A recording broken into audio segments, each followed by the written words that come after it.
not only interested in the services in the rural sector, but we are also interested in fulfilling the need of the credit of the agriculture sector and rural sector.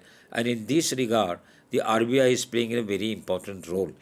The only point is that this particular credit given to the farmer and the agriculturist should be utilized efficiently.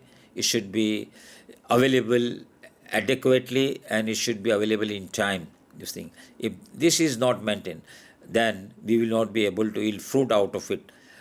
If you just look at the history of the NABARD and the role it has played a very significant role. This thing, very amazing that because of NABARD, there is an RBI sister institution that related to money investment and different kinds of other investment for the upliftment of the rural areas. You find that the monetary policy has played a very important role there also. And we are going for some kinds of innovative, monetary changes in the system. That is, now money is not merely a cash that you have, or the coin you have, or the note you have. The money is in the form of credit, the credit cards, this thing. We have got travelers' checks and all this thing. In other words, these kinds of innovations which are being promoted by the Central Monetary Authority or Monetary Policy are playing a very important role for the smooth transaction, for the rapid transaction. And when you have got a smooth and rapid transaction, we have got more facilities, you have got more conveniences, monetary facilities and conveniences, then you would see that the system will grow fast, this thing. And we want to bring all kinds of ease and conveniences in the transactions which are taking place in the. They should not be merely in terms of the money, that is the hardcore money that we have, but it should be in the credit cards and travelers' checks, and that is why we are campaigning for what we call a digital kinds of thing, transactions. So in this way, there's a lot of new things are coming in monetary policy, and monetary policy is showing concern, and monetary policy is also very serious about incorporating all these kinds of innovation in it, so that the whole system can be improved upon. So when we say that in this system we find output gaps, and in this system we find the price gap, this thing, the gap in the actual price and the expected price we have. The one type of gap.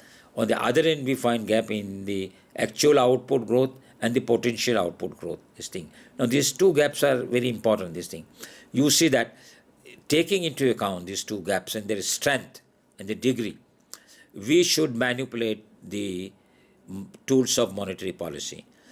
To my mind, this thing, the interest rate policy, if we alter, if you change, and if you look after, keeping in mind what we call it, the gap in the inflation rate of the actual and the expected one on the other end, and on the other end what we call it output gap, that is the actual output and the potential output, you would be able to design well monetary policy, and that monetary policy would be very effective. That monetary policy would be very efficient, and that monetary policy must be yielding and fulfilling the goals determined in the system. So friends, in this way, the monetary policy is the heart of the whole matter in this system. And if we design well monetary policy, if we implement it well, and if we operate it well, then we can have a lot of benefits of this monetary policy. Thank you very much. My pleasure.